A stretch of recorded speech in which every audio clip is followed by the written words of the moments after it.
Today on Nova Legends podcast, I have our yearly update with the Cardinal officials, Scott Bach-Hansen and Adam Brick, two great officials and great administrators who've been helping us conduct our games for many, many years. Before we start, make sure you like and subscribe. It really helps my exposure out.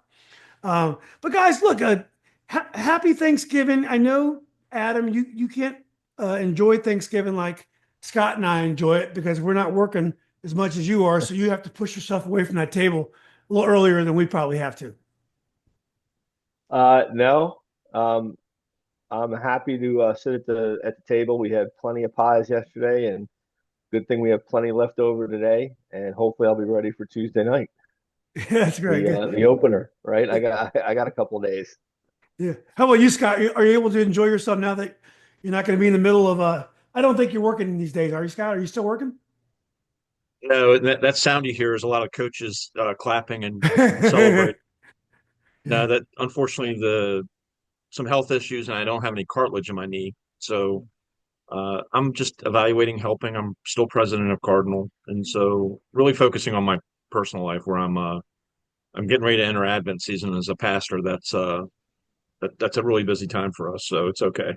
You have a new church in Manassas. Is that true, Scott? Yeah, I switched from Herndon and now I'm in Manassas, right there, not far from Osborne and OP.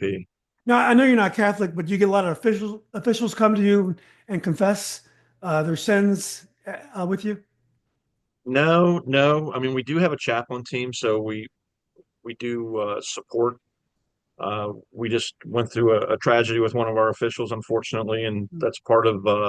Mm. that's part of the gig too, is to support and care for our officials. We have three. We have a Father Chris, who's a Catholic priest, myself, and Derek Shackelford, who's a United Methodist pastor as well, and so we just support them in different ways in life circumstances. So it's a great opportunity to get closer to our folks. So we try to stay in a family atmosphere here, so it's helpful. Well, it's great work. It's I'm sure your amazing temperament that you show in the officials carries over in the church. I'm a son of a preacher, a grandson of a preacher, a great grandson of a preacher. I kind of fell far from the tree myself, but I'm glad you're out there still fighting a good fight. I recently, and you're talking about tragedies. There was a time when all the old time officials that refed when I was playing, I felt like we lost like five or six in one year a couple of years ago. It was a bad, kind of a tough spell for us. But I'm sorry to hear that, Scott. And Adam, I bumped into you, Adam. You were sweet enough to mention how I'm limping now offline, but I know you I were. don't remember you. I do not remember you limping. But I bumped into you. I know you were conducting the private school states. I know you're administrator over there as well. Not to put you on the spot too much, but do you think there's anything that, we can learn about the public school, how we organize our state tournaments, things that the private schools may have the flexibility to do that, we really can't do at the public school level? I think, I mean, again, and I appreciate you asking that question. So, the Virginia Independent School Athletic Association, we call it VISA. I think one of the beauties of our association with 100 schools is we do divisional classification by sport. And so, yes, the big schools, the O'Connells, the Paula Six, they're going to be Division One. Our divisions are similar to the NCAA, where Division One is the highest enrollment for us, and it's all based on enrollment. So, your schools at the Division One level are typically Division One in all sports. But from the two basketballs and girls volleyball, we have four divisions. In the soccer, we have three divisions. In some sports, we have two divisions. And you may see a school that has something about 100, maybe 100 boys or 100 girls in grades 9 through 12. They may be different in a given sport between the boys and the girls. And so it does give an ability for us to balance out the number of teams and to provide a meaningful opportunity for particularly a lot of our really small schools to have an opportunity to compete for state championship. Because we have some schools that are down in the, you boys or girls could be 40, 30, 25 kids, grades 9 through 12. So I think and I'm not sure that the high school league, the Virginia High School League, could do that because, they obviously they do it by by enrollment as well, but I don't think they have schools as small as we do. I was advocating like a competition committee to look at seedings in public because, especially in football, because the blowouts are so out of control between the haves and the have-nots and different demographics. How do you guys determine what division each sport is within a particular school? It's based on enrollment. We will look at it every 2 years. I have yet to find an ingredient in the recipe of divisional classification that is not enrollment.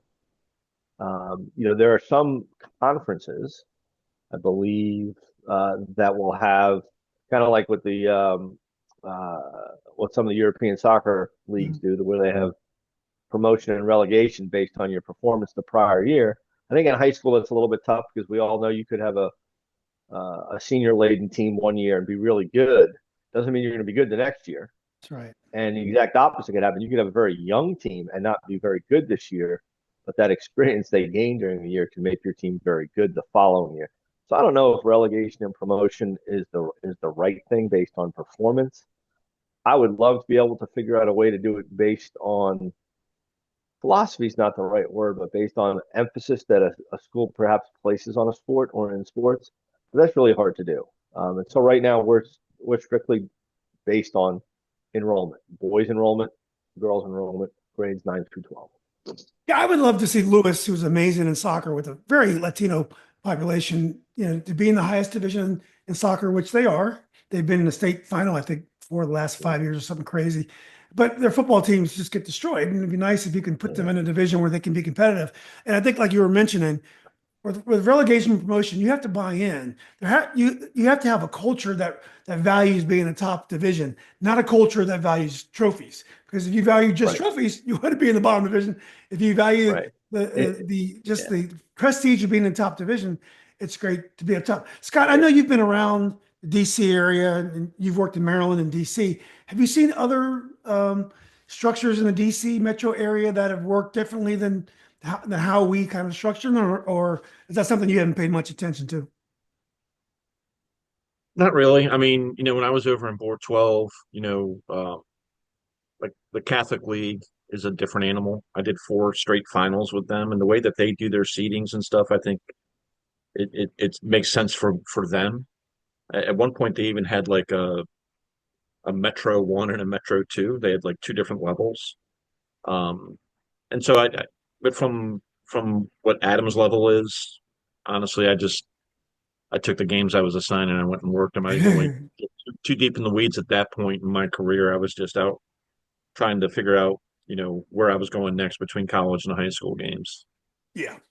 And I would say, Julian, the one thing we do, I don't think the Virginia High School League allows a school to play up a division anymore. I don't think that's true. Where they're not allowed to play up. In Vista, we allow a school to do that by sport. Like if you want to compete at a higher level in a sport, you're allowed to do that. The only caveat is you're doing it for 2 years. At the beginning of our 2-year cycle, if School X says, "Hey, we want to play up," whether it's play up just from Division 3 to Division 2, or you want to go from Division 4 all the way to Division 1, we let you do that, but you're making that commitment for 2 years. And we do have a decent number of teams that will do that in a couple of sports. Yeah, that would be great. I think the caveat in VHSL is I think you can petition to play up, but all the sports have to go with you. I believe. I don't think you can do it. Okay. Yeah, I'm not sure. Yeah, I'm not sure. Joyce would know that.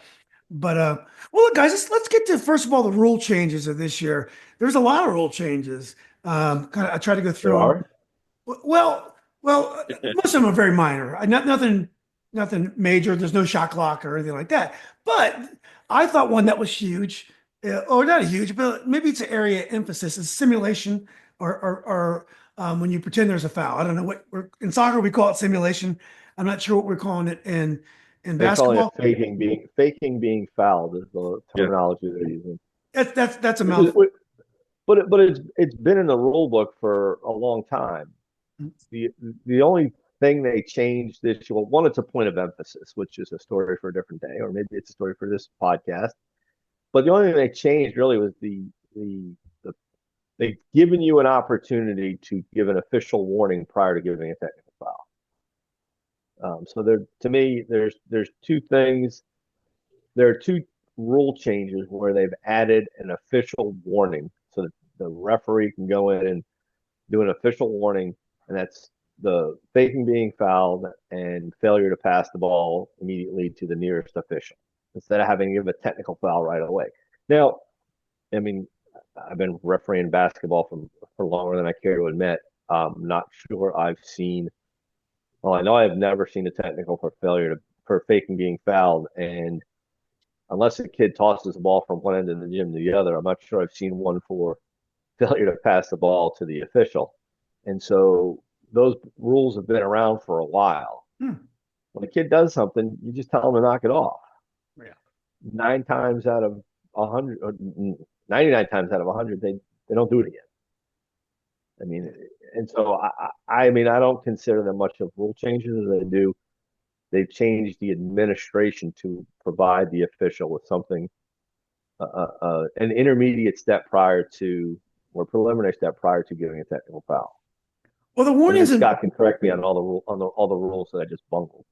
yeah, No, you got it right. I think the key thing is there's three areas where this happens. One is the fake block charge. The other one is the shooter that feels like, they were undercut or they didn't have a place to land and they fall down. And the third one is that head bob, where they're dribbling and they start snapping their head back like they're getting crushed.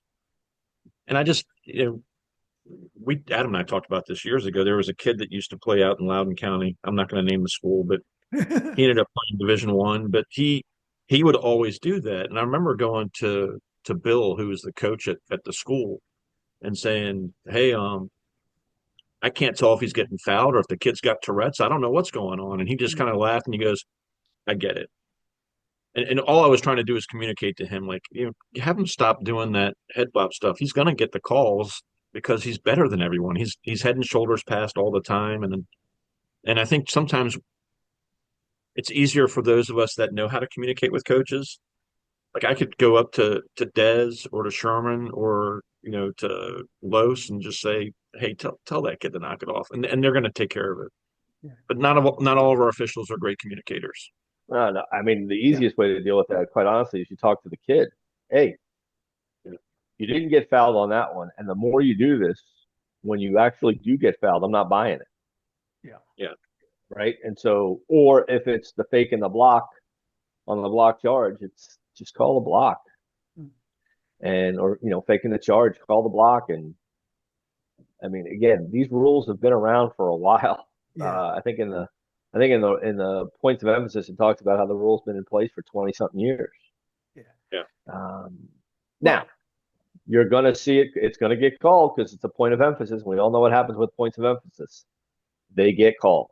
And so coaches and players are going to have to be prepared to deal with it. Yeah. I And again, it's sorry. just so we're clear on this. Mhm. If one player does the head bob and we have a warning, and then a different player does it, it's a team technical. It's not a player. It's not a player technical. Yeah. That's I think And that's that's go ahead. and that's any official warning, Scott, right? I mean, if a kid head bobs, fakes the head bob, whatever it is, and you give a warning, anybody else on that team does any faking of being fouled, failure to pass the ball right away, they're not ready for after a timeout. Isn't that an immediate technical then? Isn't it one warning for all those delays? And I'm not 100% positive on that, but I would think it would be in the faking realm. If one does a head bob and the other one fakes the charge, but um, I will double check while we're still talking. Yeah. Yeah. I think you guys are understating how important though is to have a warning in place because I think what happens is if nobody wants to give a technical foul for that because what happens is you don't award the foul and then you also give them a technical foul. So then by having a warning, it does give you something you can do to do something about it, to step up. It also lets the crowd know what's going on very visibly.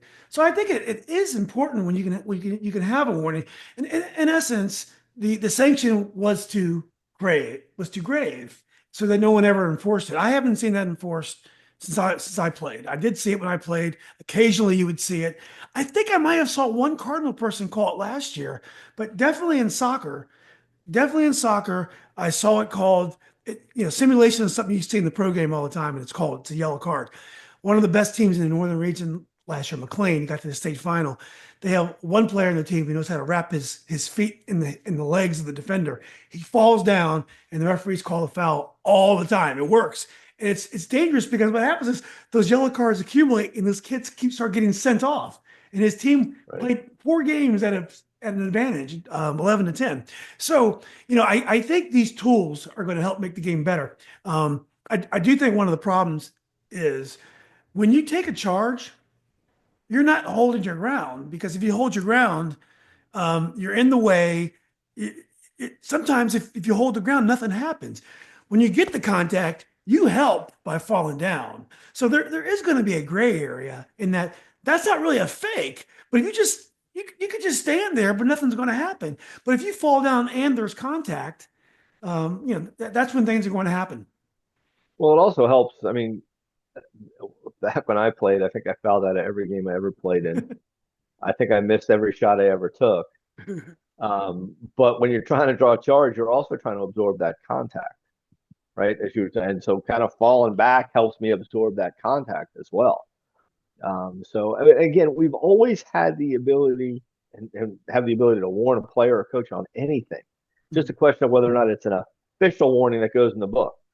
So my biggest concern as an official, quite honestly, is having a partner who puts an official warning in the book, and then now I'm boxed in. Now the next time it happens, we have to give a technical foul. Yeah. And that's a matter of us as crews working together better and having better communication, making sure we're all on the same page, which is a good thing. I mean, that's what coaches have given up in high school basketball, in my opinion. They've given up on consistency from night to night with officiating. I think they're just hoping to have consistency from the time the ball goes up to 32 minutes later.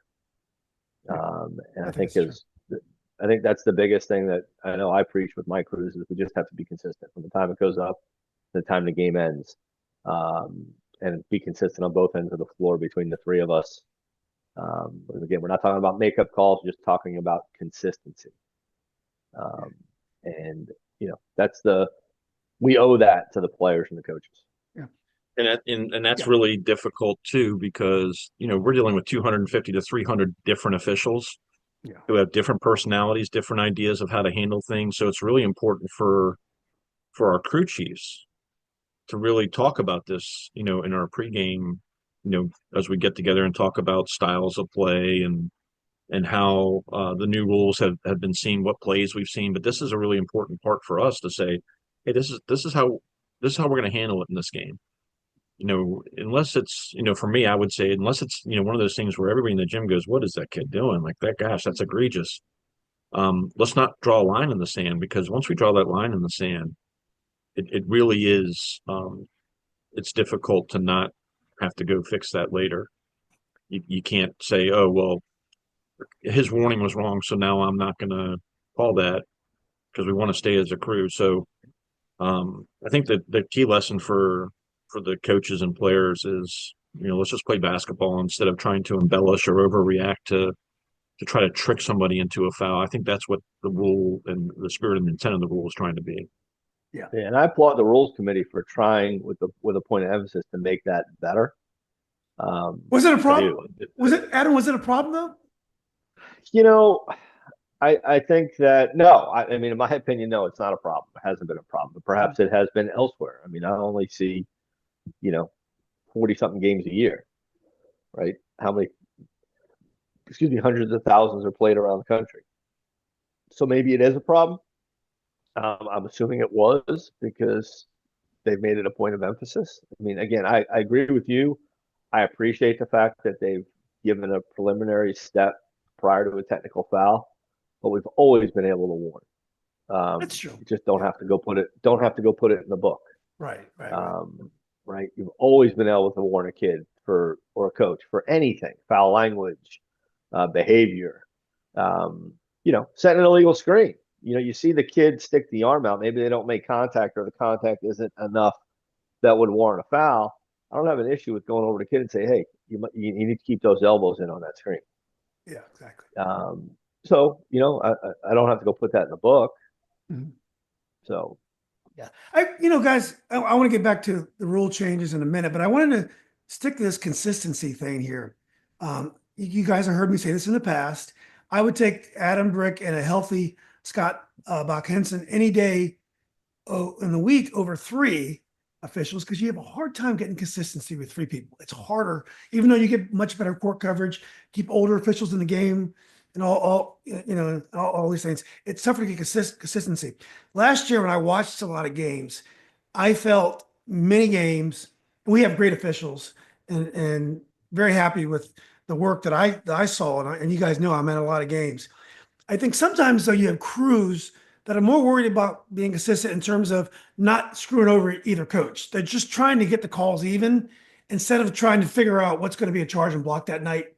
Like I feel like if the calls happen to be 3-0 early, no matter what happens, that fourth foul might be on one team, whether they deserve it or not. I really feel a desire to make sure neither team is being aggrieved instead of just let's just focus on getting the calls right. Because over a 32-minute game, they're going to all even out. I mean, generally, and one team might be more physical than the other. But I do feel like we try sometimes to be consistent in terms of how we're treating both benches. yeah, Well, I'm going to respectfully disagree in terms of the way you're defining consistency, Okay. right? So for me, consistency is the following. This is a conversation I have pregame. Hey, we've got to, and Scott calls it cataloging plays. I call it consistency. Is we go down on one end and Scott lets some contact go for whatever reason. It's right. The play's right in front of him. I know he's got a great look at it. I trust my partner. He's passed on some contact. That's great. I have no issue with that. We go down the other end. I can't put a ticky tack foul on an and one on a similar play. It's not about a makeup call, right? So to me, it's about consistency. I'd be lying to you if I told you I didn't know if the fouls were 4-0, but that doesn't mean I'm going to do anything about it. But I'm going to be cognizant of it, and I want to know why we're 4-0. Are we 4-0 because the team that has no fouls is sitting in the zone and the other team's taking all outside shots? Very well could be. We need to know that so we can tell that to the coach when the first thing he or she says is, hey, it's 4-0. And my response is, yeah, I know I can read the board as well as you can. So I don't think we have officials who are looking to even them up. I do believe we're trying to be consistent. I don't know if consistency becomes less with three officials. Because there are going to be plays. It could even be back in the day when Adam Brick and Scott Bach-Hansen were fast. I know Adam Brick was fast once. I think Scott was fast because he did play that what you call the beautiful game of soccer back in the day. But he was a goalie, so I don't know how quick he was. But even then, there are going to be plays we miss because we can't see. I mean, at the varsity level of Northern Virginia, and I would say almost any high school basketball, but Northern Virginia public high school basketball, you need three officials because you just can't cover the court, you can't see everything. And so I don't know, Scott, what do you think about that? yeah, I agree. And again, I call cataloging plays like knowing what your partner's called. I've been in games where at the end of the first quarter, the fouls were 5-zip. And what I would say to my crew is, okay, one team is got press going on with trapping principles, the other one's sitting in a zone. So we know why we're here. One team's attacking the basket, the other one's not. One team just may be superior athletically than the other one. But I also say it doesn't necessarily mean that we need to go load our gun and get ready for any contact on the other end, but we can't miss one. And I think that's where coaches get upset if the fouls are if Hayfield's playing South County and the fouls are 5-zip against Hayfield, and we have an egregious hand check that we don't call on the other end, I expect to hear from Carlos, right? I expect that Carlos is going to say, "Come on, man, what are we doing here?" And I think that's the key to it. Is the first part is what Adam said: know how we got here, and the second part is know that if there's similar contact on the other end, we better call it, because if we don't call it, the coach has a point at this regard. So I think that's the first part. The second part I would also talk about when it comes to consistency, and you kind of hit it early on, Julian. Communication with coaches is so much more important today than it has been before. And a lot of times, what we're seeing is officials who are strong in communication are able to help a coach understand certain things, or help to diffuse situations, or helpful with their crew as well. But we do have, again, 250, 300 different officials at all different levels, freshman, JV, varsity, who have different skill sets. So I think it's important for us to also not be who we're not. So there are some officials that go out and try to be Adam Brick with their communication. You can't. Adam's a unicorn in that regard. We have a number of officials that are really good at communication, but we have some that's just not their strong point. They're great play callers, Yeah. but to be able to go to explain something that might not be their strength. So that's why it's important for us to work in a crew setting. And I want to back up to your original point about 2-person versus 3-person. Sure. I agree with you that I think that it's much easier to be consistent if there are 2 officials on the court. The problem is that we would lose a lot of officials. I mean, we're already struggling with coverage. We can talk about that in a minute, but Sure. I think it's important for us to keep developing and training our officials. The challenge we're having, I know we're going to talk about this later, is a lot of our younger officials who show promise are hired by college conferences to go work JUCO, to go work these lower level Division III games, and we end up losing them. And so it puts more strain on the association when you do a good job of training these young officials and you get them up and running and they go to a camp, and next thing you know, they're hired and they're like, hey, I'm not going to work as much this year because I'm working college. And so it's a fine line, and every association is dealing with this. This isn't a Cardinal problem. This is every association around the states dealing with this. And so for us, it's a matter of developing and training our officials so that we can do that. But we'll talk about recruiting later because that's a hot button. Yeah. Can I add one more piece to the consistency? It's Sure. also, what you call in the first half and what you call in the second half. So by halftime, we as officials have established what's going to be allowed and what's not going to be allowed. And the teams, particularly the good ones, the well-coached teams, they adjust to what you're calling and what you're not calling. We can't then go change in the second half what we're calling and what we're not calling. We've kind of, what I call, we've made our bed. Yeah. And so being consistent between the 3 of us from both ends, one end of the floor to the other, and also for the length of the game is very important. Which also means that the notion of letting the kids decide the outcome of the game, it doesn't mean swallow your whistle in the last minute of the game. It means call the game the same way you called it for the first 31 minutes of the game, because that's what they have grown accustomed to in that game. Yeah.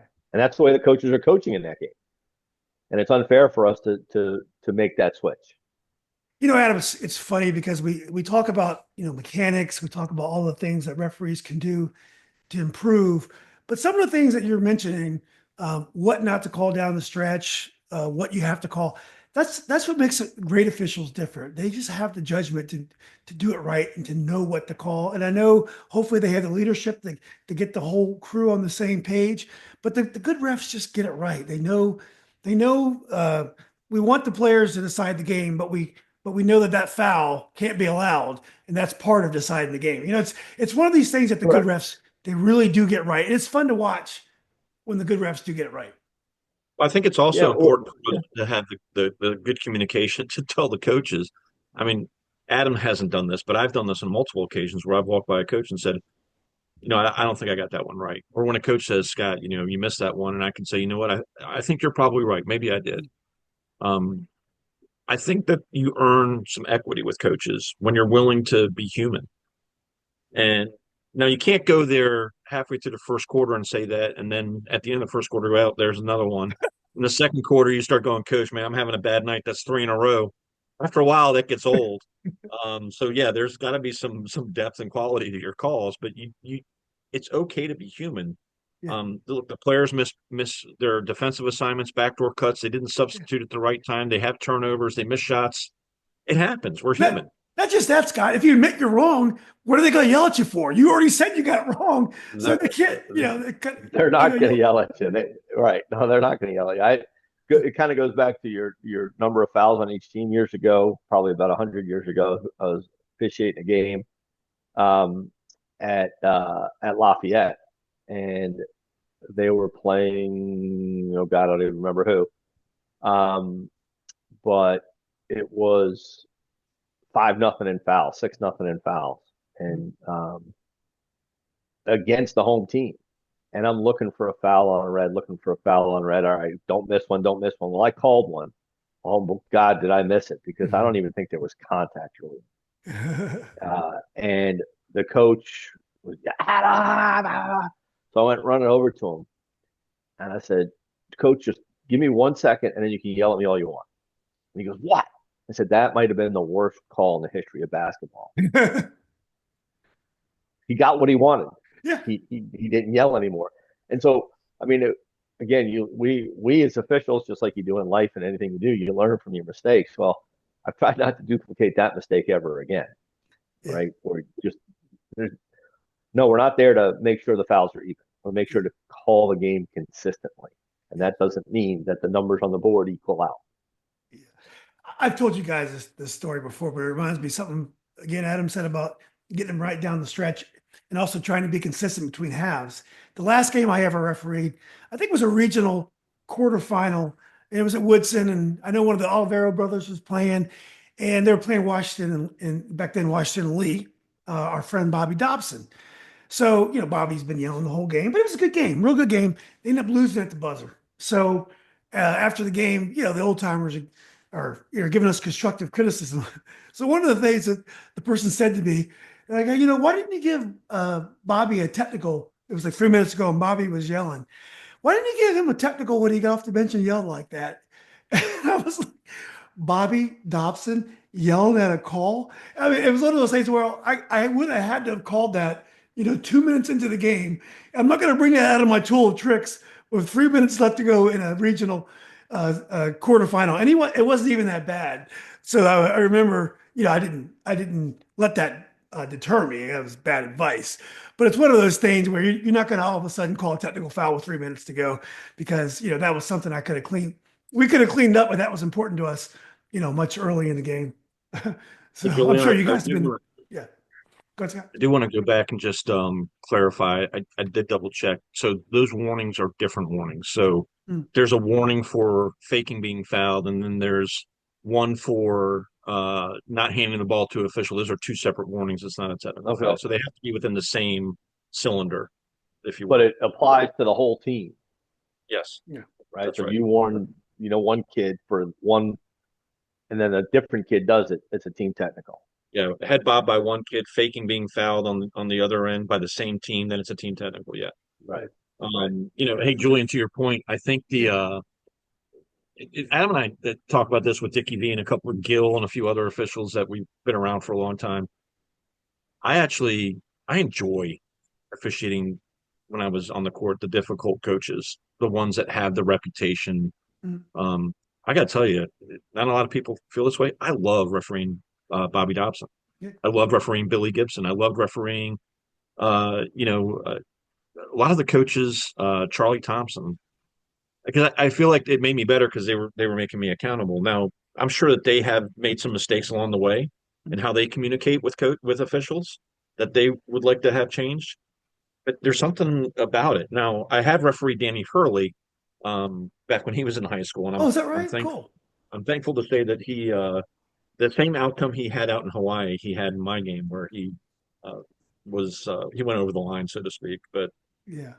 sometimes those coaches, I don't know what it is. Maybe I'm just different that way. And Adam, you can chime in, but I enjoy those coaches, and honestly, it keeps me more focused on things. And I wasn't trying to pick on Bobby. Bobby's my friend, and we go way back. But Bobby can be tough sometimes. Yeah, I mean, mistakes. We get it. Well, Yeah. I mean, Bobby's awesome. Yeah, yeah, For me, I think that there's a deeper thing. So I think when officials and coaches, and to a certain extent players, when there's some modicum of empathy or understanding that we are all people yeah, and we are all engaged in the endeavor of education-based basketball activity.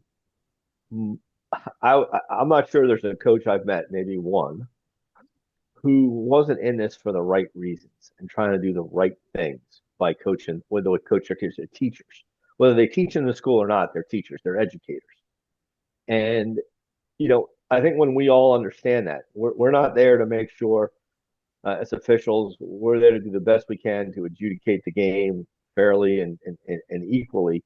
And coaches are there, they're coaching their kids. And I'm not sure how coaches do it these days, quite honestly. I think it's gotten to be harder and harder and harder. There's probably not a game that goes by where I don't say to a coach, God, I don't know how you do this. yeah. Because we're here for 2 hours and we get to go home. They're with the kids 24/7 and they're responsible for the kids 24/7. You don't hear when a kid gets in trouble, whether it's a high school or college, you don't hear, Mr. So-and-so's history student did this. It's Coach so-and-so's player did this. Yeah. And it's like the coach is now responsible for the socialization that kid has had for the past 15, 16, 17, 18, 19 years. Coaching is an incredibly, incredibly hard, and I'm going to call it a profession, even though I know most of the high school coaches don't get paid squadooch. They do it because they love the game. And I think as officials, we need to understand that better. And I think that enhances the relationship between coaches and officials. Yeah, I interviewed a great football coach the other day, and I posted it. And a woman, um, uh, she was upset I didn't ask him tough questions about some kids that had gotten in some trouble on this team, as if it was his coach's fault. And I was just like, and everyone loves this coach. He's done a great job, great leader of young men. But we can't be everywhere. Coaches can't be everywhere. They can't prevent every transgression. And it was just so out of whack. And our expectations have gotten so high for coaches. And I agree, Adam. They're doing it for the right reasons. They're doing it for very low pay. And I don't know what we would do without them. We have a much higher level of coaching than we deserve for what we pay them. And I think Oh my goodness, yeah. the coaches. I mean, there are some high quality coaches Hmm. in high school basketball in this area Yeah. and around the state. I mean, they just are. And then they put when you look at some of the tenure of some of these coaches, they've just been doing it for a long time and doing it very well. Again, so to me, it's about the relationships. It's about communication. Um, yeah, and sometimes when a coach crosses the line, or sometimes as an official, we make mistakes. I mean, it happens. You have to take care of business. But Charlie Thompson was the best at it because I think I gave Charlie one technical foul in my career, and I saw him in the hospitality room after the game, and it was as if it never happened. Yeah. Right, what happened on the court stays on the court, and I saw him 20 minutes later in the hospitality room in a Christmas tournament, and we were chatting like we, had no issues before. Yeah. So I don't know. I have to disagree with you on that. The best I've ever seen was Red Jenkins because he would just put his hands on his hips or put his hands in the air like that, and the crowd would start yelling. He would never say anything. And then, what are you going to do? Technical foul. You put your hands on your hips. no, he was as one of my mentors in officiating labeled coaches. Red was a surgeon. He cut you up, and you didn't know you were getting cut until you were bleeding to death. Oh, there's no question about that. Yeah. One of my favorite of all times is Coach Jenkins, who, by the way, never ages. No, I see him every so often at Woodson games or around town, and he doesn't look any different. God bless him. Chris Naki and Coach Jenkins, they played 18 holes of golf last summer somewhere, and it was hot outside. And they were supposed to go over to Marshall, help Coach Jerry Lim talk to the kids. And Chris was like, I'm going home. I'm tired. This was too much. Red went to the camp and gave the speech. And he I'm drove sure himself.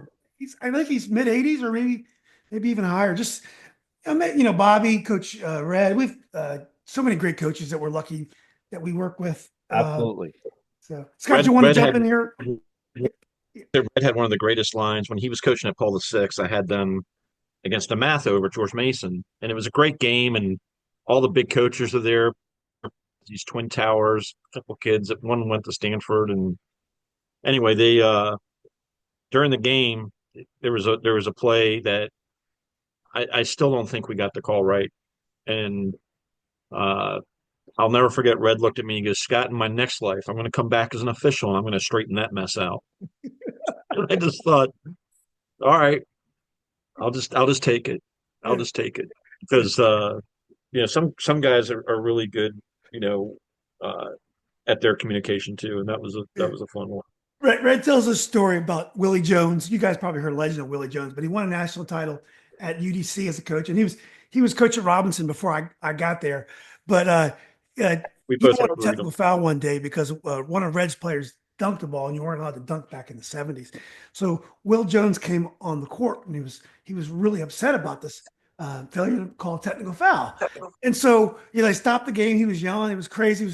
And so afterwards, Will went back to it. Coach Jones went back to his bench, and they started the game again. And Red was like, "Wait a minute, that's not a technical foul." And the referee was like, "Well, you know how Will is." He's like, "You know how Will is? What does that mean? You know how Will is." So, yeah, there's so many Coach Jones stories. Coach Red stories, and actually Coach Jones stories. Adam's got some good ones about Willie Jones. I don't know if he's willing to share one of them. I'm assuming this is a PG-13 podcast, so I At will not least. share any of my Will Jones stories. Yeah, yeah, May he rest in peace, though. He Yeah. was great. yeah, he's great.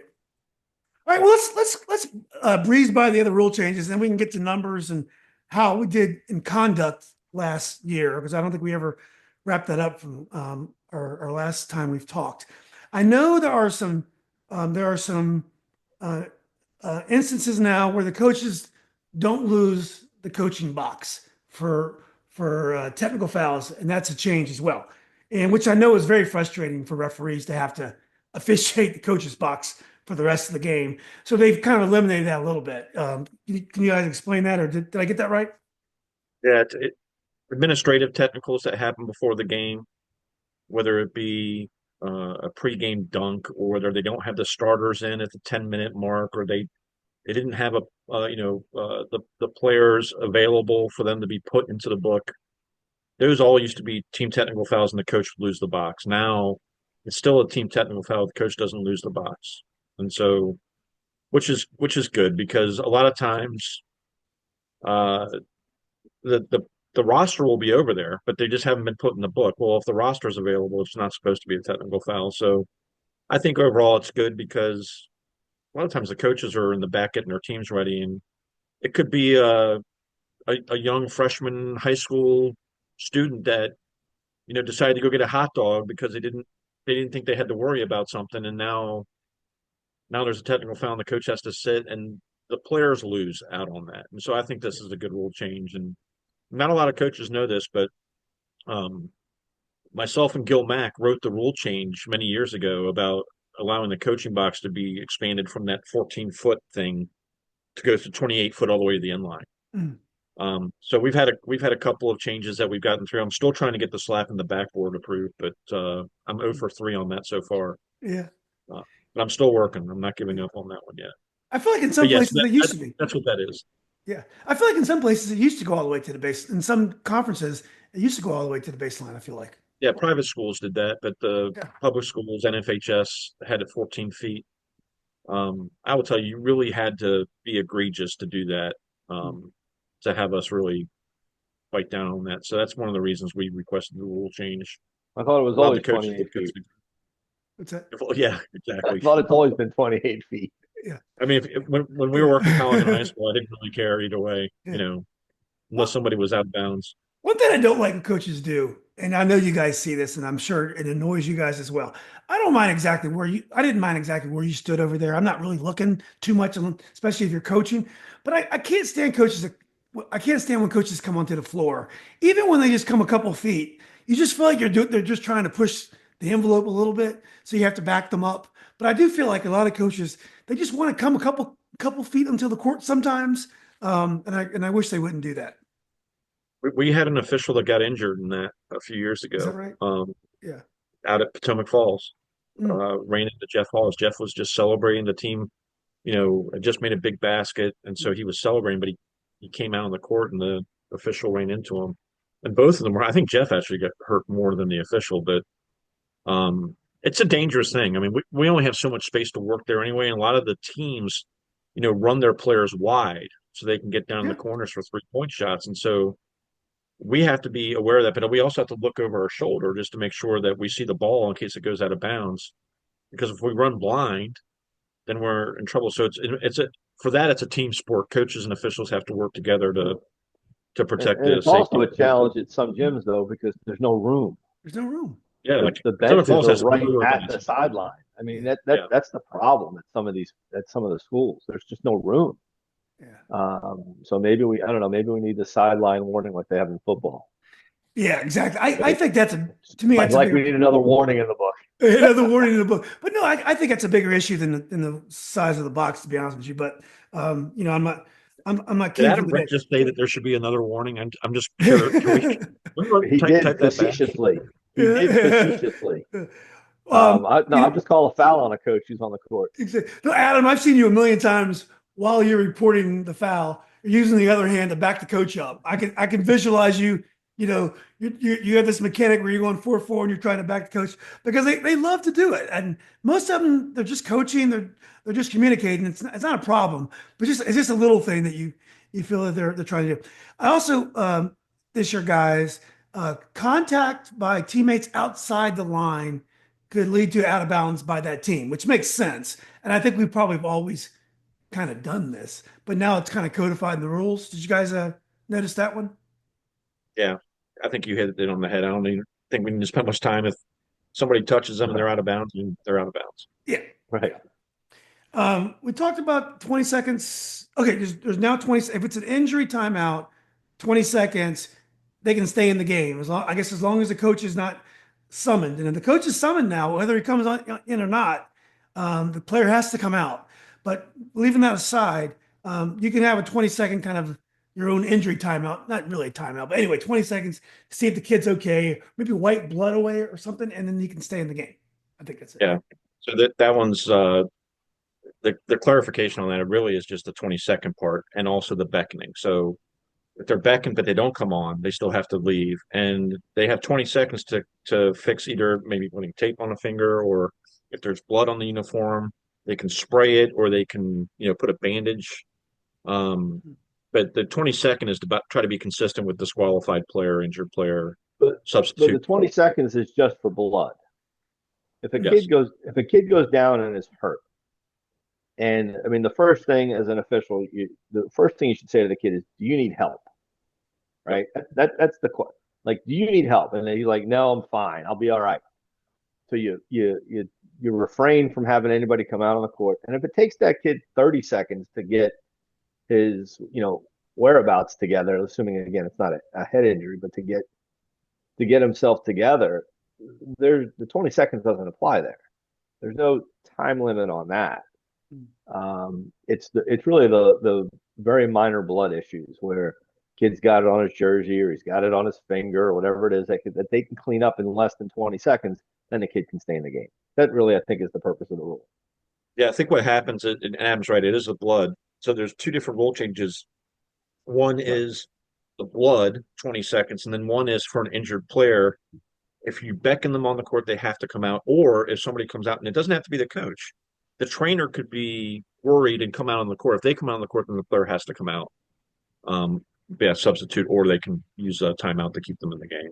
Now, here's something that we've always had to be concerned about is in high school basketball, it's rare where a trainer travels with a team.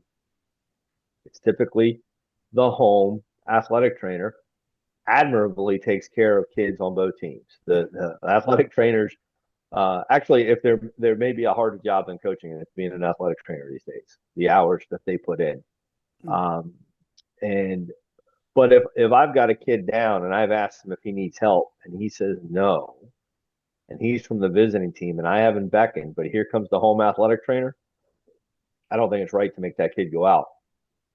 If their coach comes out or somebody from their bench comes out, that's one thing. But if the home ATC comes out and we got a visiting player and I haven't beckoned, I'm not. I don't think we should make that kid go out. It's not. I don't think that's within the spirit and intent of the rule. Yeah, I think there's some elasticity for us in that point. So that's a good point, Adam. But Now, sometimes you're not going to know as an Preston just official. cringed when I said that. Oh, sorry, Adam. I was going to say, Adam, I interrupted you, Adam. What'd you say again?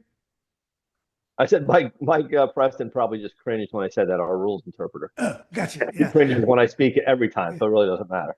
Yeah, I think the trick might be you may not know which team the trainer's from. You may not know he's neutral or they're from the home team, right? It's pretty obvious when the trainer, when the person that comes out on the court doesn't come from the visiting team bench. Yeah, it's true. Right. If they come from the home bench, or typically they sit in one corner or the other of a gym, Right. it's pretty obvious. Yeah. Right.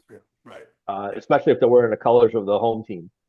Yeah. Or, if you're at Lake Braddock and they're playing Robinson and the person that comes out's got a Lake Braddock on, or they're wearing purple, pretty obvious they're not with Robinson.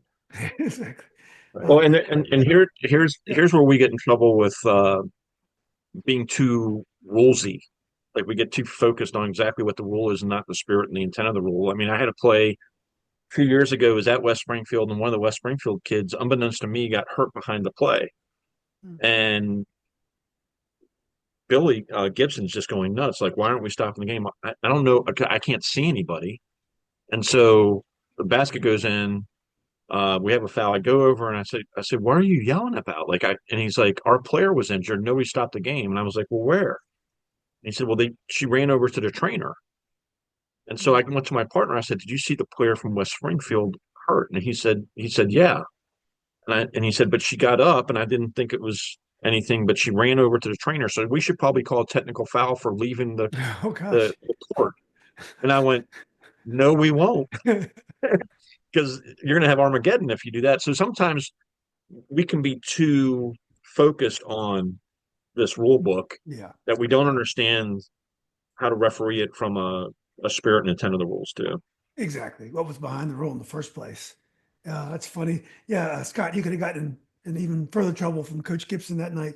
I also see in the rule changes, guys, with a 35-second clock, they're going to allow different jurisdictions to forget about the closely guarded. That doesn't apply to us, but I did find that kind of interesting. That might be on the horizon. That you go back to the old days when the referees. Well, we do have some private schools we work, and obviously all of Adams schools are. I mean, we do Flint Hill, we do Potomac School. That's right. We'll do some stuff down at St. Stephen's, St. Agnes.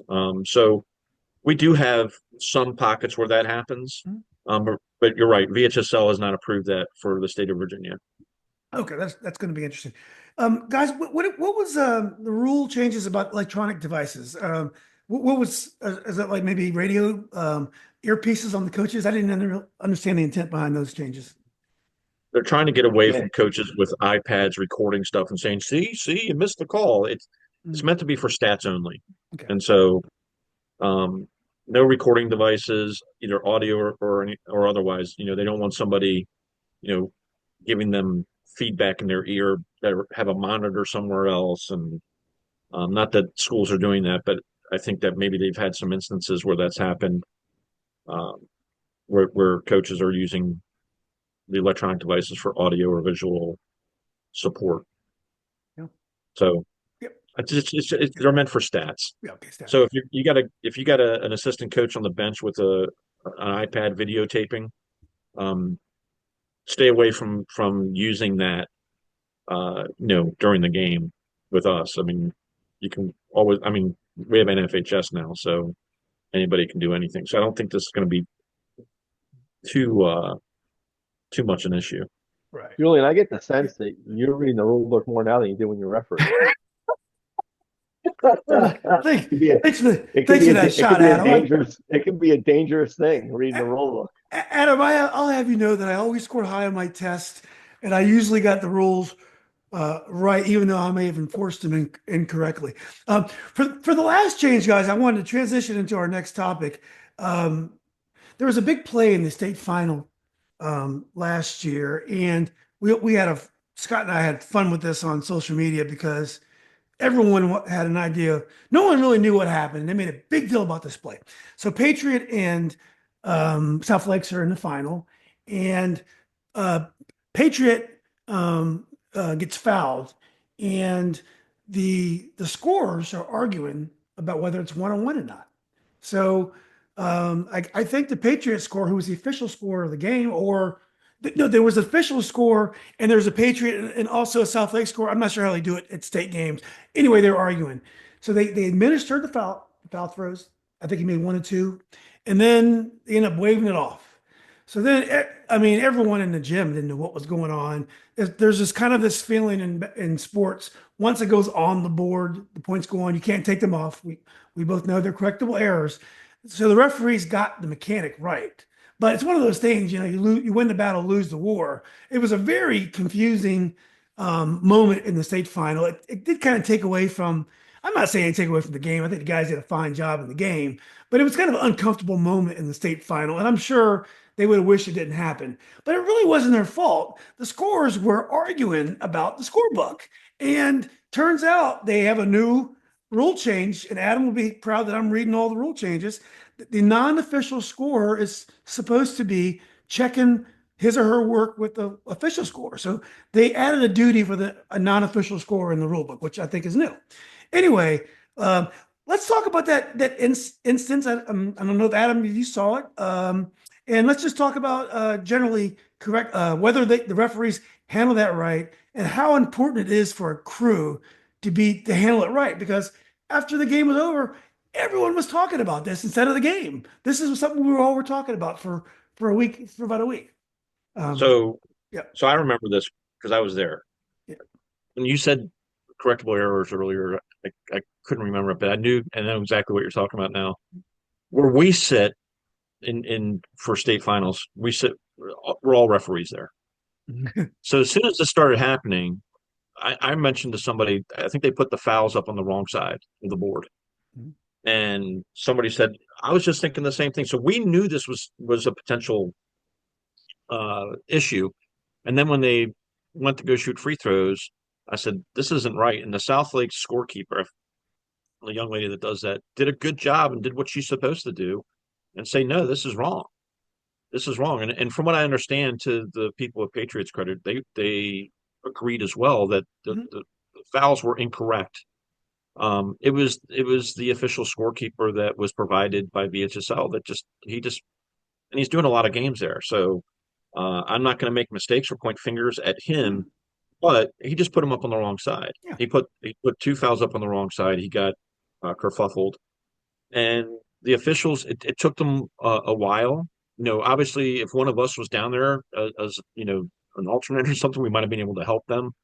But they had to figure it out on their own. They eventually did. They got it right, which was the key thing. But you're right. It took longer than we wanted it to, and it was uncomfortable. It's kind of like watching the basketball games today with as much time as they spend on video. And trust me, Yeah. working for 4 years with the NBA on doing the video replay system, it can take a long time to get through things when you don't have video to help you in this, and you're trying to go back and decipher it. The officials did the right thing, and they got it right Yeah. at the end of the day. And I think that's the most important thing. Yeah, they got it right. There was no harm in it, but that's all people were talking about for a week. So I think, Julian, that brings to the larger point when you're officiating a game, and it can be in any sport, but we're talking about basketball. It can be a freshman game, a JV game, a varsity game. While we're not responsible for what goes on at the table, we're held accountable for what goes on at the table.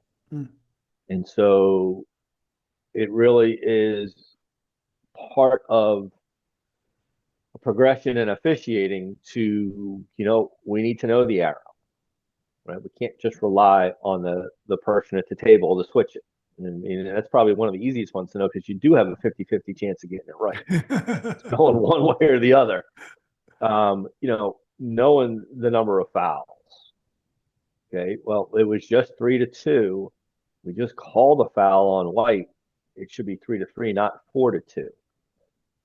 No different than when you blow the whistle, you want to take a quick glance at the clock to make sure it stops. when the ball gets put in play and you chop the clock, you want to take a quick glance to make sure the clock starts. Mm. So the technical term for all of that is there's a lot of shit going on in the game that you've got to be aware of. And you're not going to catch it all, but you're going to catch most. Honest to God, I can get it right on the exam, but I can't explain to you the correctable error rule. Yeah, it's so confusing the way it's written. And the way I was taught was the best way to deal with a correctable error is to not have them.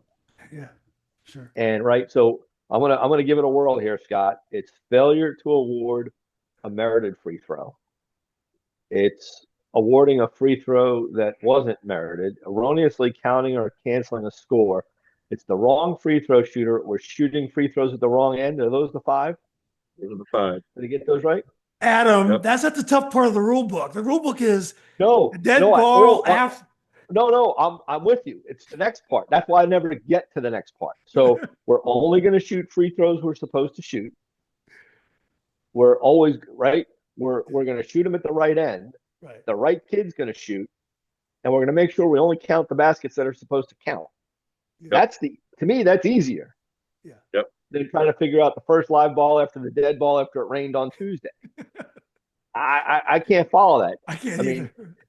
I honestly can't. It must be corrected before the second live ball after the clock starts. That means See, I've nothing. already got Scott. ahead. That means nothing to me. I can't. Right? I can't process Yeah. that. I can't can't process either. that. I can't either. I'd love to see if some coaches could get some live ball, dead ball test questions right, because there's all kinds of differences there too. But I mean, so it really comes down to just like anything else. When you blow the whistle, take your time. slow down. Right? The clock is stopped unless you're doing a rec game where it's a running clock. But in high school basketball, the clock stops on the whistle. Mhm. Whether you're reporting a foul or you want to make sure, take your time. I learned this a long time ago the hard way, and in a not a correctable error rule, but a big gap. And it was back in our two-man days, and it was Herndon at Woodson. And we're in the early second half. If you recall and I'm real big on timeout spots for officials, as Scott knows. If you recall in the old days, Julian, if you were going to administer the throwing, you had the ball at the throwing spot. Yeah. And the other official stood at the division line to deal with the table and the subs and stuff. So my partner's got the ball underneath the Woodson basket. As is not uncommon, I was probably talking to somebody in the crowd, and I lost concentration, and there was a horn, and Woodson was out. Woodson was already out. Herndon hadn't come out of their huddle yet, and my partner thought it was the second horn, and I wasn't sure because I wasn't paying attention. And he blew the whistle again, handed the ball to Woodson, and they had an uncontested dunk. Oh, and here comes Herndon scrambling out of the huddle, and Coach Hall was at Herndon at the time, and we play on, and ultimately, guess what happens? What's the worst thing that can happen in that situation? The video shows it was the first. It was the first warning. It was the first warning, but Woodson won by 2. Oh. Right? To his credit, I saw Gary Hall a week or so later at another game, and he said, "Adam, that wasn't your fault." He goes, "We had plenty of time to," but it was our fault, and it was because I lost concentration. So my point is, what could I have done or should I have done? Well, if I put air in the whistle and say, "Hold up, partner," right? I'm not going to name my partner. Hold up. If it was truly the second horn, that mistake, I'd rather live with holding up after the second horn than putting the ball in play after the first horn. Yeah. So the lesson I learned the hard way was take your time. Make sure the stuff that's happening during dead balls you take care of. Yeah. Right? Jay Dallas Shirley, may he rest in peace, who was a clinician that both Scott and I learned from, you may have too. Mhm. Julian, his whole thing was when the ball is dead, be alive, Mm. because that's when the crazy stuff happens. And that goes for the table in the book too. So just Mm. just take your time. Yeah. And don't be so enthusiastic to enforce stuff like, start the game as soon as the second horn, those your enthusiasm for those kind of things can get you in trouble as an official. There's certain things you got to really enforce, Right. very strictly, but some of the things you need to have a little bit more of a slower trigger to keep yourself out of trouble. I think. Well, look, guys, let's get to numbers. I know earlier we mentioned that some of your good officials are jumping on the junior college Division III bandwagon quickly, which I wasn't aware of.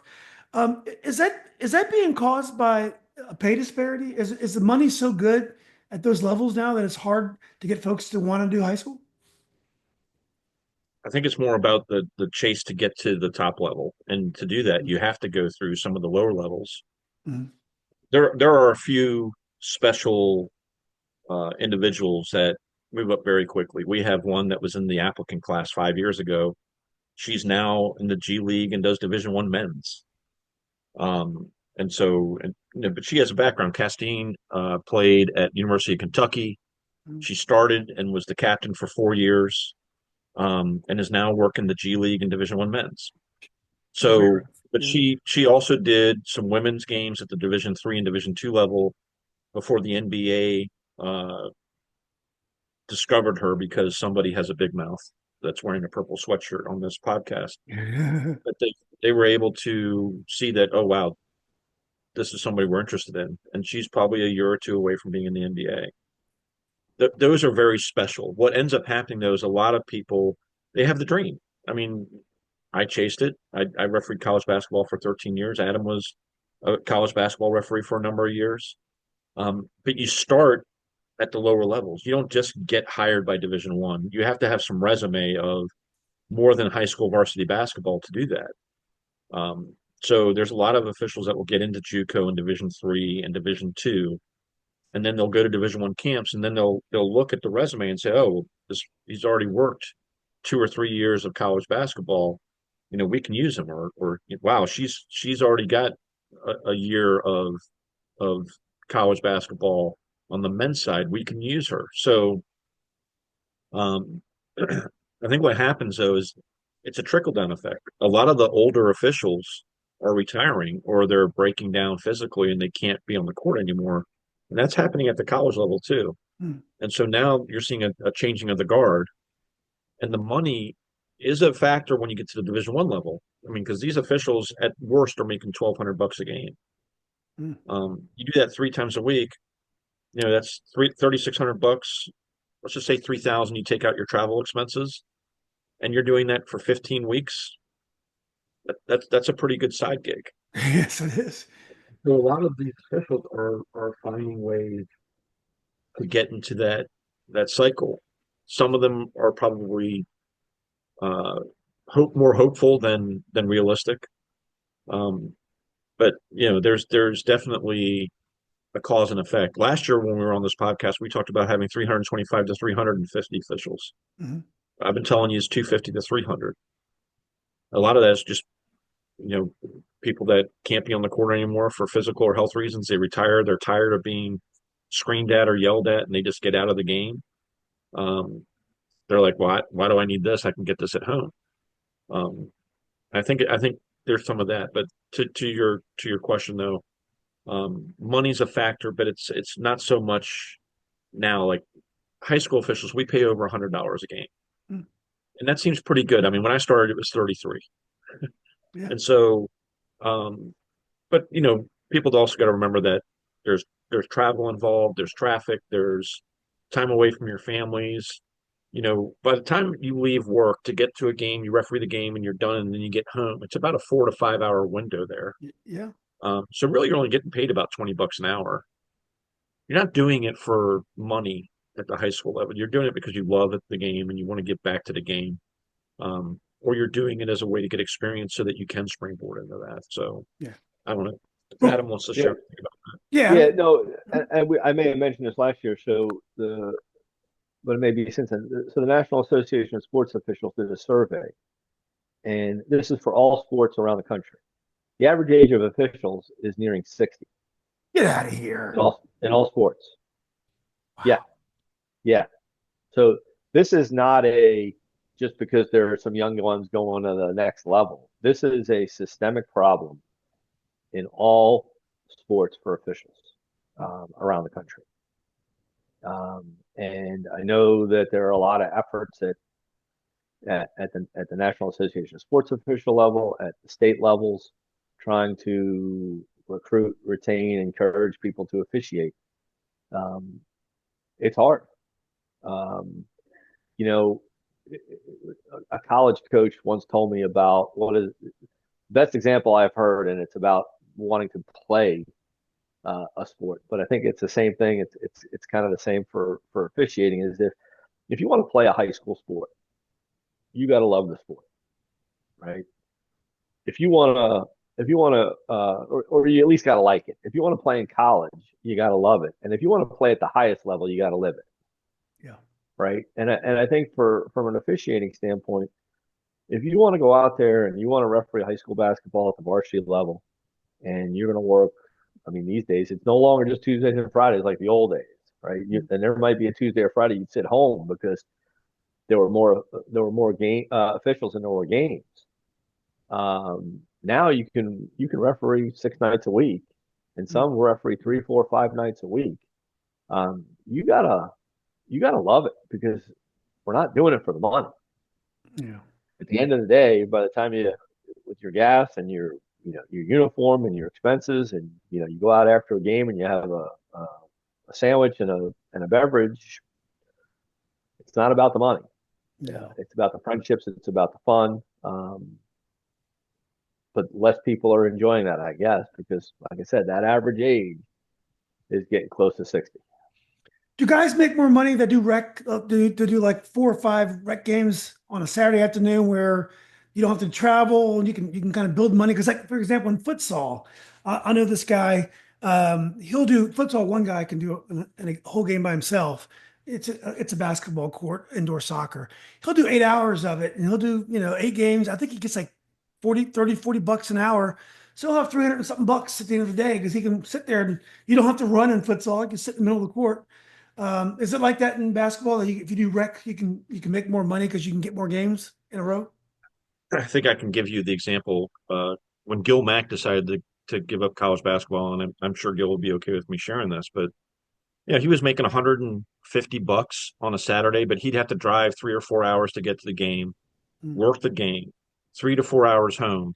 By the time that's done, it's been a 10-hour day for him. And instead, he could go work 5 to 6 rec games at $40 a piece, have more money, and be at home earlier. And he just kind of looked at it and said, at this point in my career, I know I'm not getting to the Division I level, so why am I doing this? Yeah. And he struggled with it for a year or two, and he talked and we talked about it, and he just said, I think you're right. I think it's time to just focus on this and being home more. At the time he had 2 young sons, in high school. So I think it's a personal decision for everyone. I mean, I made the decision to give up refereeing in college because the company I was working for promoted me and moved me to South Carolina. And when that happened, they said, by the way, you have to give up college basketball if you want this job. Mm. I know for Adam, it was similar, job related, family related, whatever the reasons are. I think, um, like for now, for me, I can't referee in the court, but I love giving back to the game. I love to help develop officials and try to make the game better. To find the Castine Evans and the Eric Dickersons and the Adam Flories and Ian McClennies and call Brian Kersey from the ACC or call one of the NBA scouts and say, hey, there's somebody you should look at and watch that dream take off. Like that's for me that's what I enjoy. That and I still have Adam and I have a circle of friends that we are connected with closely. That for me, those are the reasons that I love to stay involved in the game. I love those moments when you see talent. The first time I saw Castine ref, I remember I emailed you, Scott, and I'm like, man, I saw this girl over here. I think it was in Wakefield that night. I said, she's amazing. And I think you said, yeah, I think this is her second or third year or something like that. I'm like, man, you could just tell right away that she's going she's going to the top. I could tell it was the Wakefield Marshall game. It was an ugly game, but I could tell she was a very good ref. Um, Well, she so it's interesting. There's a certain time point where like I can't help them any more than I've already done. I get them to a certain point. So now she's breaking down video with Scott Foster, who's the number one referee in the world. And so like they'll spend an hour just watching a quarter of basketball and breaking down positioning and what they call layered officiating, big picture officiating, first and second, levels and stuff that I'm learning about, but I can't teach that. So, you know, I think, it's good for me to also know when, to stay in my lane and say, you know, give them their wings and let them go. And we've had some really good young officials come through here. To a point, I think Adam worked with somebody a couple years ago and was basically like, yeah, I don't know why, I'm the crew chief or Dickie's the crew chief. This person should be the crew chief. yeah. And it's just, honestly, I get more enjoyment out of that than a lot of other things, just because it's an opportunity to watch them grow. I don't know, Adam, if you feel the same way. No, the only thing I'll say is the one place where you're incorrect is my ego's too big for me to ever say somebody else should be the crew chief. Yeah, That's yeah, exactly. Yeah, honestly, nobody wants anybody else to be the crew chief than you, and rightly so. yeah, I'm just, exactly. I'm just teasing. Uh, But yeah, um, my ego's too big. is there any is there we covered numbers? Our numbers are this year are the same as last year, Scott, generally we're doing okay. A little lower. I will tell you where we can get help from the coaches that may have had a hard time sleeping and wanted to watch this podcast just to try to put themselves to sleep. Well, Listen to us if they're Yahoos. still with us, they got a lot of problems. We had three former players that we refereed. Two from Fairfax, and I forget what the other one's their school was from, but they are now they just took the applicant class The for other us. one's from Wakefield. Wakefield, that's right. Wakefield, Corey.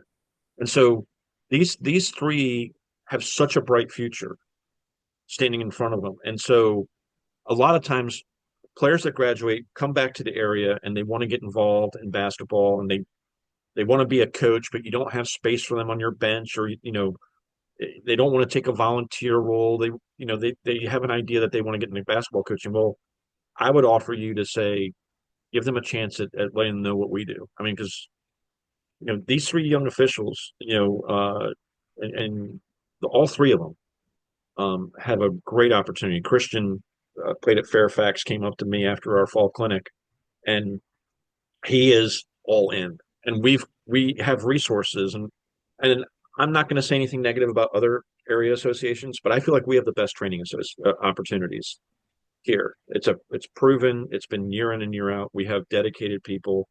There's a reason why some of our officials move on, and a lot of it is because of what we put in place. And I feel like one, two, or all three of these guys have a chance to go quickly. And so, Since coaches, yeah, if Scott, coaches can send us players, that would be great. yeah, and since not a lot of people are probably watching at this point, I'm gonna say this because I won't be held to it. Um, where it starts for us is in our applicant class, and Mike Preston, who teaches that applicant class, is I always tease him. He's the best interpreter in Northern Virginia. But he's out. He's the best. He's outstanding. He knows what to do and how to get these officials to the point where they can be launched, wherever that may be, whether it's at the end of the applicant class, they're working freshman or JV ball, or they're just working recreation basketball to start. He does an amazing job, and the people that he brings on his crew and his team get them ready. And to be perfectly clear, he doesn't invite me to do that because he knows I'd be terrible at that. So he does a fantastic job of doing that. And if anybody ever repeats that I said that, I'll deny it, even though it's on tape. Exactly. Well, Adam comes from the do as I say, not as I do leadership strategy. So they don't want Adam. Amen. Teaches again. Well, guys, let's move on quickly. I know we're over your time, and I'm sorry about that. Let's talk about conduct last year. Was any change? Were there any more incidents than normal on the courts last year, or with parents or coaches, or were things about the same last year. I can't think of any instances that stick out to me, but I mean, I'm sure you guys will hear about them before I would. I'll So leave that to Scott, Yeah. the yeah, I mean, president. as president, you get to hear about all of them. I would say that generally it's uh, roughly the same or a slight increase. Hmm. Uh, and it's honestly the issues aren't really the players or the coaches. It's the parents, the fans, um, where we hear more incidents. Sure, you're going to have a couple of things with coaches, a couple of things with players. I think that's also kind of the spirit of competition. Um, some are more competitive and know how to garnish that a little bit better, or garner that a little better. But I think that overall, um, the high school games in a good place. And I will share. We have a small piece in that. The coaches, like Adam said earlier, I don't want their jobs. I tried to do their job a long time ago and got kicked out of my first game, and that was the end of my coaching career when I was 22. And then I went into officiating. The fact that they are dealing with, you know, the players who want more playing time, parents, NIL potentially trickling down, private schools recruiting, AAU basketball, all this stuff that's being thrown at them, and the coaches that are holding it together. These ladies and men that have been coaching for years, I just the fact that they've been able to evolve with the changing game, it, I have so much respect for them. I can't say that enough. And yet at the same time, we have our place. We have our place, and I think that as long as we stay in our lane and don't muddy the waters, we'll be in a better place together if we work together. Yeah. Make- Makes sense. Well said. Adam, you want to add something to this or? No, just that I don't want to get lost in all this. That what we do is also incredibly hard, Yeah. right? Again, it's to me, it's always about empathy, having an appreciation for what the other person's going through.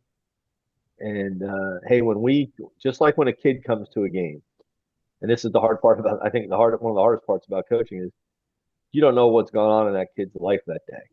Did they get a bad grade? Did they have a fight with a boyfriend or a girlfriend? Did something happen at home? Same thing for officials. We might have a bad day at work. The question is, how do you channel it, right? Do you look at the time on the basketball court as an oasis away from the day, or do somehow you bringing it to the game? And I think that's also hard for individuals. Um, Shoot, you might just get flustered because you had traffic going to a game and you're going to be late. Yeah. And so, I think the better coaches and officials can have an understanding of what each of us are going through, the better it is for the game. Yeah. Exactly right. Yeah. Yeah, think about just wearing the uniform. I mean, you got this polyester shirt, polyester pants, and you got all kinds of other undergarments you're wearing, and then we're going to shove a whistle in your mouth, make you run a 5K, and make snap decisions, 20 to 30 decisions per possession.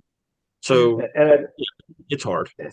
I think what you're doing, Julian, helps with all this. Oh, thank you. Your podcast, no, in all seriousness, and we're not getting paid for this, and this isn't all right. This isn't a paid advertisement for Julian. What you're doing is helping bridge that gap Well, that thanks. exists in all sports, not just basketball, because again, you're putting the personalities, the people behind all of this stuff out in the front, and people get an opportunity to understand what's really going on, Yeah. and that people really are in this for the right reasons for the most part. Yeah. And Well, I'm sorry that I'm sorry you've had to deal with some of the lightning rod stuff that we refuse to talk about on this podcast. no, Um, exactly right. I asked myself, how did I get in this position where these big issues are being talked about in sports? People are asking me about it. Let me give you an example. There is a big issue that's been going on in high school football, and when I walked down the street one time, I bumped into a guy I used to coach for, who happens to be an athletic director, and he wanted to talk about a certain situation, but that happens all the time. I have coaches who are calling me up and they're asking me about these big issues, like I have some say. And I don't have any say. I guess I have a platform where folks can argue, and I definitely have my opinion. And I don't like when people get mad at me for expressing my opinion. It's one thing if I don't allow you to express your opinion, or whatever. I create a platform where all can offer their opinion, but I'm allowed to have mine too. So I've been taking a lot of flack. But you guys are a joy to work with. I appreciate what you guys do. I used to love working with Adam. Scott, me and you never worked together, unfortunately, but Adam and I worked numerous games together, big games. I always appreciate working with them, and I really love watching him ref. Does an amazing job. And Scott, you do a great job. Make it. You are conscientious. You obviously care about the people that are refereeing in this area. And you want them to get better, and you want the coaches to have a good experience, and the players as well, as does Adam. So anyway, guys, look, I appreciate your time. If something happens during the year and we need to get back on, a couple of years ago, you called me up, you wanted me to give warning about the two-man crew that was on the way, which I think was a great experiment. I think the guys did a great job. The gals and girls did a great job. But if there's anything you need me for during the season, just hit me up and come back on whenever. Really appreciate you having us on, and hope to see you. I will not hope to see you. I know I will see you out there somewhere on the hardwood. Absolutely. I can't wait, man. This is almost opening night. It's going to be great, and hope you guys have a great season. Thanks, Julian. Thanks, God man. bless. Yeah, you too, guys. Enjoyed it. Good. Happy Thanksgiving. See you. Yep, great seeing you guys.